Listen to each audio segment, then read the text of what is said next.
Lord. கர்த்தருடைய பரிசுத்த நாமத்திற்கு மகிமையுண்டாவதாக. இந்த சனிக்கிழமை காலையிலே உங்களை சந்திப்பதிலும் எந்த சந்தோஷம். இந்த நாளுடைய ஆசீர்வாதத்துக்காக ஒரு வேத பகுதி வாசிப்போம். அது ஆதியாகமத்தின் புஸ்தகம் 22ஆம் அதிகாரம் 4ஆம் வசனம். 3ஆம் நாளிலே ஆபிரகாம் தன் கண்களை ஏறெடுத்து பார்த்து தூரத்திலே அந்த இடத்தை கண்டான்.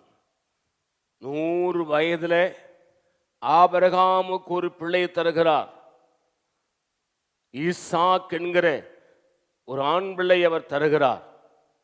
இப்ப சொல்றாரு, ஆபிரகாமே, நான் உனக்கு காண்பிக்கிறேன், மோரியா மலையிலே ஒரு மலையிலே போய் உன் குமாரனும் உன் நேசகுமாரனும் ஏகபுத்திரனும் ஆகிய ஈசாக்கை பலி செலுத்து என்று சொல்லிவிட்டார். ஆபிரகாம் ஆண்டவரிடத்தில் மறுத்தாரம் ஒன்றும் சொல்லவில்லை. தன் குமாரனை கூட்டிக் கொண்டு, தன் வேலைக்காரனை கூட்டிக் கொண்டு கழுதையின் மேலே விறகுகளை ஏற்றி கொண்டு 3 பேரும், கழுதையும் ஈசாக்கும் வேலைக்காரனும் ஆபிரகாமும் கடந்து போகிறார்கள். கடந்து போன பொழுது கர்த்தர் தனக்கு காண்பித்த பலி செலுத்த வேண்டிய அந்த மலையை காண்பிக்கிறார். அப்ப 2 நாள் நடந்து 3ஆம் நாள் ஆகிவிட்டு 3ஆம் நாளிலே ஆபிரகாம் தன் கண்களை ஏறெடுத்து பார்த்து பக்கத்துல தூரத்தில் இந்த இடத்தை கண்டான். அல்லேலூயா.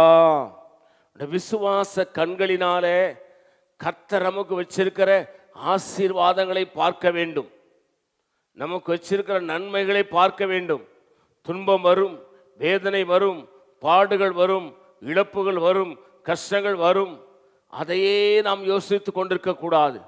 தூரத்திலே நமக்கு வச்சிருக்கிற அந்த ஆசீர்வாதங்களை நம்முடைய விசுவாச கண்கள் பார்க்குமானால், அதே போலதான் ஆபிரகாம் அதை பார்த்தான். அந்த இடத்துல போய் தன் குமாரனும் விறகு கட்டையை அவன் சுமந்து கொண்டு போய் அடுக்கி பலிபிடத்தை செப்பனிட்டு தன் குமாரனை கையும் காலையும் கட்டி விறகு கட்டையில் வைக்கும் போதும் சொல்கிறான், தகப்பனே, பலிகளுக்கு எல்லாம் இருக்கிறது, ஆடு எங்கே என்று சொன்ன பொழுது அதை ஆண்டவர் பார்த்து கொள்வார். தன் சொந்த குமாரனையும் பலி செலுத்துக்கு தயாராக இருந்தான். காரணம், தூரத்திலே கர்த்தர் அவனுக்கு வச்சிருக்கிற ஆசீர்வாதத்தை கண்டான். பாடுகளை பார்த்து பின்வாங்கி போய்விடாதீர்கள். கஷ்டங்களை பார்த்து பின்வாங்கி போய்விடாதீர்கள். சோதனைகளை பார்த்து துவண்டு விடாதீர்கள். தூரத்திலே உங்களுக்காக ஆண்டவர் வச்சிருக்கிற அந்த ஆசீர்வாதத்தை நோக்கி பாருங்கள். பொறுமையாய் நடந்து போங்க. கர்த்தர் காண்பிக்கிற இடத்துக்கு போங்க. நீங்கள் ஆசீர்வாதமாய் இருப்பீர்கள். நான் உங்களுக்காக ஜெபிக்க போகிறேன். பரிசுத்த பிதாவே, நீ எங்களோடு என்னோடு பேசின நல்ல வார்த்தைகளுக்காக ஸ்தோத்திரம். இந்த வார்த்தையின்படி ஆசீர்வதிங்க. இயேசுவின் நாமத்தில் பிதாவே, ஆமேன். God bless you. கர்த்தர் உங்களை ஆசீர்வதிப்பாராக.